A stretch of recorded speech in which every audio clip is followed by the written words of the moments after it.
ఏజా 205 ఛానల్కి మీకు స్వాగతం. వీడియో చూసే ముందు కొద్దిగా ఛానల్ సబ్స్క్రైబ్ చేసుకొని బెల్ ఐకాన్ని యాక్టివేట్ చేసుకున్నట్లయితే ఇలాంటి లేటెస్ట్ వీడియోస్ మీకు హాయ్ అండి, ఈ వీడియోలో అయితే మనం SBI cash back credit card గురించి అయితే ఫుల్ డీటెయిల్స్ అయితే తెలుసుకోవచ్చు. ముందుగా ఈ క్రెడిట్ కార్డ్ ఎవరికైతే బాగా యూజ్ అవుతుందంటే ఎవరైతే ఆన్లైన్ కావచ్చు, ఆఫ్లైన్ కావచ్చు, షాపింగ్ స్పెండింగ్ అనేది ఎక్కువ చేస్తూ ఉంటారో వాళ్ళకి ఈ క్రెడిట్ కార్డ్ అనేది చాలా బాగా యూజ్ అవుతుంది. మీరు మామూలుగా పర్చేస్ చేసే కన్నా ఈ కార్డ్ పెట్టి పర్చేస్ చేసుకుంటే మీకు తర్వాత క్యాష్ బ్యాక్ అనేది ఎవ్రీ మంత్ 5,000 వరకు రావడం జరుగుతుంది. ఇందులో మెయిన్ హైలైట్స్ చూసుకుంటే మీరు ఆన్లైన్లో స్పెండ్ చేసుకుంటే ఆన్లైన్ క్యాష్ బ్యాక్ అనేది 5% రావడం జరుగుతుంది.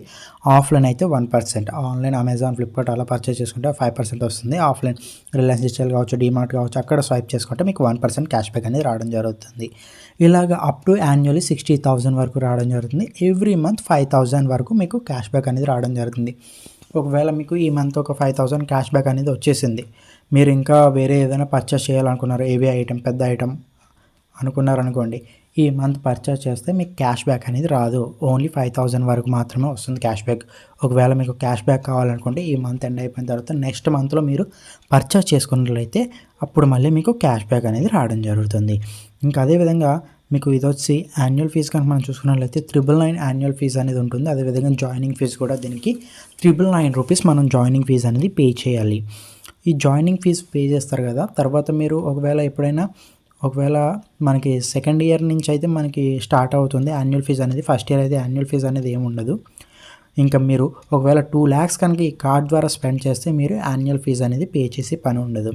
ఒకవేళ ఈ కార్డు కనుక మిగిలిన వేరే క్రెడిట్ కార్డ్స్ అయితే కొద్దిగా పర్లేదు, కానీ ఈ కార్డు మాత్రం మీరు ఫ్యూయల్ కనుక యూస్ చేస్తే మీరు ఒక 3,000 నుంచి 500 వరకు 300 నుంచి ఒక 5,000 వరకు యూస్ చేస్తారనుకుందాం, మీకు 1% వ్యావర్ అనేది పడుతుంది అప్ టు 100 రూపీస్ దాకా.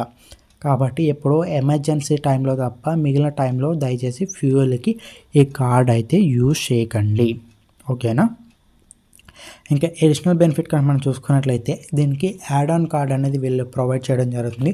ఒకవేళ మీ ఫ్యామిలీ మెంబర్స్లో మీకు ఒక 70,000 అలా వచ్చింది, మీ వాళ్ళు ఎవరికైనా యాడ్ ఆన్ కార్డ్ ఇవ్వాలనుకుంటే, ఎగ్జాంపుల్ చెప్తున్నాను, మీ సన్ కావచ్చు, మీ మిస్సెస్ కావచ్చు, ఎవరికైనా సరే, ఓకేనా.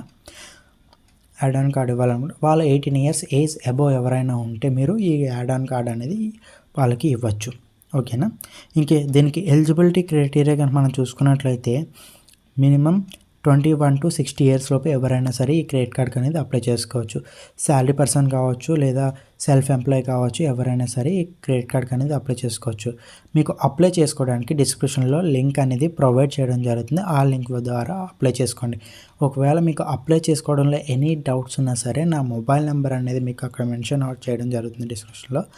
నా మొబైల్ నెంబర్కి కాల్ చేసి మీ డౌట్స్ అనేవి క్లియర్ చేసుకోవచ్చు, ఓకేనా friends. Thanks for watching. Video కనుక నచ్చినట్లయితే వీడియోని లైక్ చేసి ఛానల్ని సబ్స్క్రైబ్ చేసుకొని అదేవిధంగా బెల్ ఐకాన్ కనుక యాక్టివేట్ చేసుకున్నట్లయితే ఇలాంటి లేటెస్ట్ ఎన్నో డీల్స్ మీ ముందుకు తీసుకురావడానికి అవకాశం ఉంటుంది. మీకు వెంటనే నోటిఫికేషన్ కింద అనేది రావడం జరుగుతుంది బెల్ ఐకాన్ యాక్టివేట్ చేసుకోవడం వల్ల. Okay friends, thanks for watching.